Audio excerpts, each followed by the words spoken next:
কখনো কখনো কাজের চাপ বেশি থাকলে তো ভিডিও করা হয় না, বা ভিডিও করা থাকলেও সেটা এডিট করা হয় না। তো মাঝে একটা দিন আমি সময় পাইনি। আজকে আবার একটা ভিডিও নিয়ে চলে এসেছি একটু সময় করে।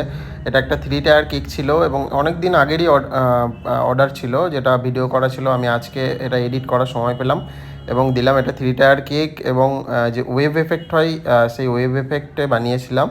আর ছোটো ছোটো গোলাপ দিয়ে, ক্রিমের গোলাপ দিয়ে কেকটা ডেকোরেশন করেছি, আর উপরে একটা পুতুল দিয়ে দিয়েছি। তো তোমাদের যদি কেকটা ভালো লাগে তো অবশ্যই চ্যানেলটি সাবস্ক্রাইব করে দিও, লাইক কমেন্ট করে জানিও কেমন লাগলো। আর এভাবে আমি ফুলগুলো সব বানিয়ে নিয়েছিলাম এবং এয়ার ব্রাশের সাহায্যে কালার করেছিলাম। তো তোমরা দেখো। আর ফুলগুলো সব পিঙ্ক কালারের বানিয়েছিলাম। তো এইভাবে ফুলগুলো কালার করে আমি কেকের উপর লাগিয়ে কেকটা ডেকোরেশন কমপ্লিট করেছি। তো thank you so much for